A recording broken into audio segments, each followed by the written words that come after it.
سلام.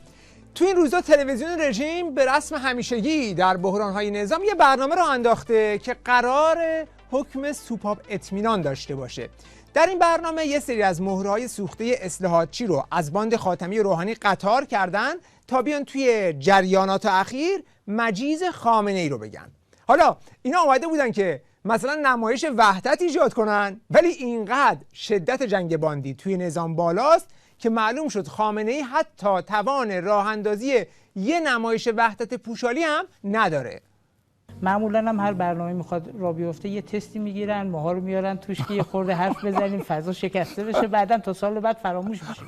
این اتفاق در مورد بعد از اعتراضات سال 1401 هم افتاد که ما وسط یه دعوای وارد شدیم، از دو طرف هم خوب خلاصه مورد مرحمت میشدیم. حالا این اتفاق رخ داده و احتمالاً تو این شرایط ما به عنوان یه تستر اومدیم و خلاصه یه تستی بشه که واقعا ما چگونه فکر میکنیم. اگر فلاکت و ذلت تصویر داشت میشد این. یعنی چقدر آدم باید مفلوک باشه که خودش هم بدونه که دارن ازش چه استفاده میکنن، ولی با این حال به خاطر یه بستنی سهم گرفتن از قدرت پاشه بره تو تلویزیون خامنه‌ای خودش رو عرضه کنه. از این بدبخت‌تر این شکنجهگر اطلاعاتی و سخنگوی سابق روحانیه که به خاطر اینکه بعد از مدت‌ها آوردنش توی تلویزیون خامنه‌ای ببینید که چجوری چاپلوسی میکنه تا یه ذره بهش سهم بدن.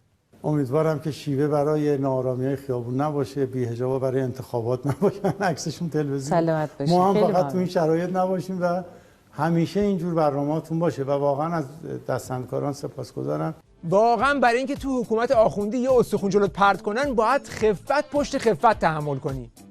اما ببینید که فضای بین باندهای رژیم چقدر کاردی و شکننده است و جنگ گورکا چقدر بیخ داره که حتی توی این نمایش به اصطلاح وحدت هم تا فرصت گیر میارن استخونهای هم رو میجوند. مثلا همین ربیعی توی این برنامه تلاش میکنه حسابهای قبلیش با پناهیان رو صاف کنه. خب سخنران میاد میگه خب چه آموزش پرورش ما تعطیل شه که مگه که مثلا نمیتونه آدمی تولید بکنی که مثلا مثل اون بچه غزه‌ای هست و نگرانی تو خانواده درست میکنیم. ما باید فکر کنیم، تعمق کنیم، جوری صحبت. مگه مدرسه سربازخونه است که بگیم آقا مگه ما دهه 30 و 40 و 50 که رفتن بچه‌ها جبهه، مگه مثلا تو مدرسه آموزش جبهه به اینا داده؟ منظورش از اون سخنرانی که خواهان تعطیل شدن آموزش و پرورش شده آخوند پناهیانه که چند روز قبلش توی تجمعی اینطور گفته بود: مشکلات داخلی ما باید حل بشه. ما واقعا زندگیمون گره خورده به مظلومین همه دنیا و این مطلبی است که باید فهم کرد، باید آموزش داد. اگر آموزش و پرورش نتونه این رو به کودکان ما آموزش بده که در این 40 سال نتوانست آموزش بدهد، باید این آموزش و پرورش رو تعطیل کرد. این سبک از نگاه به آموزش و تربیت کودکان برای فرعون هم تازگی داره. حالا این مشکلش چیه با نسل جوان امروز ما که میگه نتونستیم اینها رو اونجور که میخوایم تربیت کنیم؟ چون این فیلم ها توی ذهنش هک شده.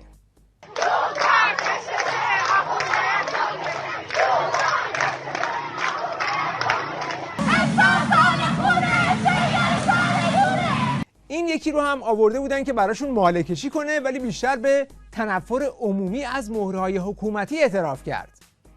خب من همین برنامه شما رو تا اونجایی که شنیدم چند شبه دیدین برنامه من همشون که بعضی حرفا شاید باید یه آدمایی بزنن که دیگه تبدیل به چهره ثابت رسانه‌ای نشدن، از زبان آدمایی که مهر مثلا حکومتی بهشون نخورده. ما به عنوان رسانه یه کاری کردیم، ما تو خیلی از عرصه‌ها مفاهیم رو انقدر دم دستی کردیم، انقدر مبتذلش کردیم، یه جای دیگه کاربرد بعضی از تعابیر از بین رفته. سردار سلیمانی. بله. اما به نظرم ما به لحاظ تبلیغاتی رسانه‌ای با این شهید بزرگ و دیگر شهدای بزرگوارمون خوب تا نکردیم، به این معنا که اینا رو انگار سر هر کوچه‌ای خرجشون کردیم، تصویرشون رو زیادی خرج کردیم، حرمت اینا رو نگه نداشتیم. اینقدر توی منفوریت شهرن که خودشون هم میدونن که وقتی عکس جلاد سلیمانی رو روی در و دیوار دم دست جوونا بذاری یا جرش میدن یا اگر دستشون یه فندک و آتش زنه چیزی باشه دیگه حرمتش رو همچین تف میدن که کتلت از توش در بیاد.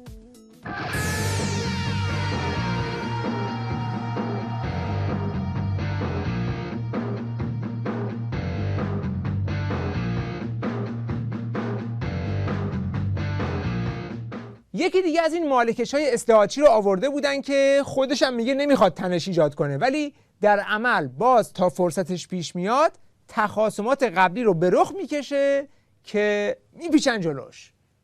در ابتدا که اینطوری نبود. جامعه که مثلا همه که آقای عبدی رو نمیشناسن یا آقای سروش رو که نمیشناسن. چند درصد از نسل جدید آخه خب شخصیت‌های سیاسی کشور رو خیلیتون بده خب ما که نمیخوایم بحث برگردونیم به یه سمت دیگه ای. ولی من می‌خواستم بگم که این بحث برای انسجامه نه افترا.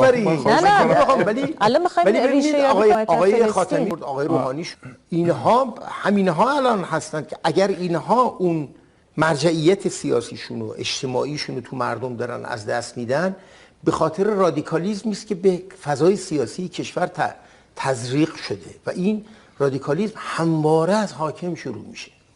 بدون دیدن طبقه متوسط ایران شما خانم حتی اقتصادتون هم دیگه نمیتونید اداره کنید و نخواهید تونست.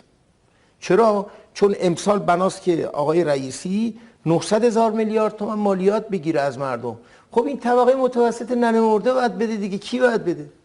این طبقه متوسطه که خوشحال نباشه نمیده به شما مالیات. توی همین ماجرای ناآرامی های پاییز گذشته همین اتفاق افتاد.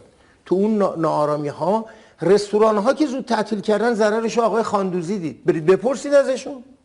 آقای دکتر خیلی دیگه رفتیم توی اقتصاد داخلی. نه من میخوام به شما بگم این یکیشون هم قرار بود که فقط مجیز ولایت رو بگه ولی ناخواسته زیرا به اقتدار نداشته نظام رو زد و رفتن نظام تا لبه پرتگاه رو برملا کرد.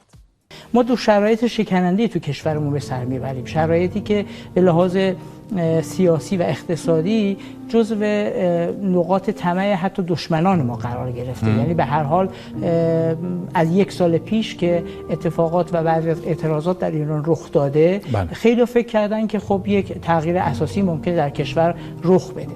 اما جنگ اصلی بین مردم و حکومت ولایت اونقدر جدی و عمیقه که هرچی هم که میخوان بپوشوننش باز از یه جای دیگه بیرون میزنه. که اگر این حاکمیت یک پارچه متحد و کارآمد و مشروع باشه به راحتی همه مشکلات رو حل میکنه. اما از سال 1400 و قبل از اون از سال 98 به نظر میسه یه شکافی اتفاق افتاده که دیگه نمیتونه مردم رو قانع کنه. وقتی که از کودکان و کودک کشی صحبت میکنید حوادث دیگری رو یادآوری میکنه. اون چیزی که میخواد بگه اما جرئت نمیکنه به زبون بیاره کودک کشی های جنایتکارانه و بی سابقه است که از 96 و 98 و 1401 توی خاطره مردم باقی مونده و به شعار ملت تبدیل شده.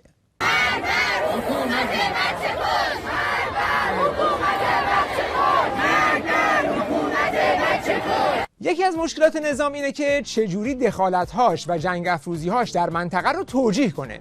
اینجا مجبور دجال بازی در بیاره که توی همین برنامه برای این هدف یه جمله کلیشه‌ای داشتن که تقریبا همشون یه جوری این جمله رو تکرار می‌کردن. آقا شما باید خصم ظالم باشید و یار مظلوم. فرقی هم نمی‌کنه که کجای این کره زمین باشه. ولو اینکه در بالکان باشه، ولو اینکه در لبنان باشه، ولو اینکه در یک کشور حتی غیر اسلامی باشه. وقتی کسی مظلوم واقع شد ما در کنار اون قرار میگیریم و اون رو راهنمایی میکنیم. حالا دقیقاً همون روز که این پاسدار جنایتکار داشت مهملی به اسم حمایت از مظلومین رو به هم میبافت، مأموران سپاه داشتن تو زاهدان خودمون با باتوم و گاز اشک‌آور و گلوله ساچمه‌ای در کنار هموطنان مظلوم بلوچمون قرار میگرفتند.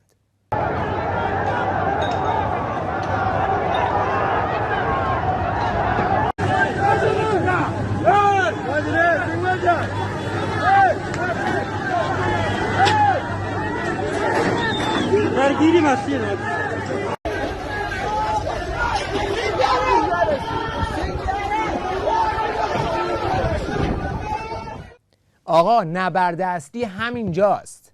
جنگ اصلی بین مردم مظلوم ایران با حکومت ظالم ولایت فقیه. ترس اصلی نظام هم از همینه که مردم راه نبرد با این نظام رو پیدا کنند. ما هر شب در استان سیستان و بلوچستان درگیر با گروه‌های ضد انقلاب هستیم. ما در ظرف 6 ماه گذشته قریب 2000 انواع سلاح گرفتیم که 90% بیش از 90% جنگیه.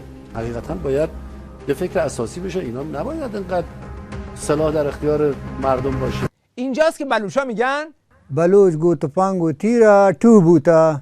حالا ببینین این آخوند که سمت رئیس قرارگاه ارشاد رژیم و یدک میکشه در بحبوحه دود و دمهای جنگ افروزانه چطوری توی تلویزیون صاف صاف وحشت رژیمو از دشمن اصلیش بیان میکنه و نشون میده که همه عربده های سردمداران نظام برای سرپوش گذاشتن بر قیام مردم ایرانه که خامنه‌ای طبق سنت همیشگی رژیم تلاش میکنه با صدور بحران به خارج از مرزها به خیال خودش جلوش سد ببنده. بعد برای جوون ما دارن فضا سازی میکنن که واقعا تو حضور در خیابون ها پیدا بکنه فلان میکنه. یا خب ما تو کشورم بانک آتش زدن، آمبولانس رو بهش رحم نکردن، آتش زدن. هر روزم جریان آمبولانس ها نیروهای نظامی هستن آتش بزنن. جریان دشمن نشسته اونور شبکه درست کرده، تو این شبکه دارن شبانه روز میان. آخه این چه شبکه‌ای هستش که شده اتاق جنگ؟ کوکتل مولوتوف نشون میده چجوری باید درست کنی. شما نشستید اونجا نمیگه برو میگه آقا برو چجوری کوکتل مولوتوف درست کن، چجوری باید بری الان این خیابون نرو، اونجا گاز بزن، اینجا این کارو کن، اینجا خب دوربین ها رو بشکنید. زنگ خطری هستش نسبت به نخبگان، نسبت به کسایی که واقعا جوانهایی که نخبن توی کشور، زنگ خطر برای مسئولینمون. پس این همه دود و دم دفاع از مظلومین که راه انداختن فقط برای پوشاندن این ترس واقعی است از خشمی که زیر پوست شهر در میان جوانان انقلابی ایران موج میزنه. وقت بخیر و خدا نگهدار.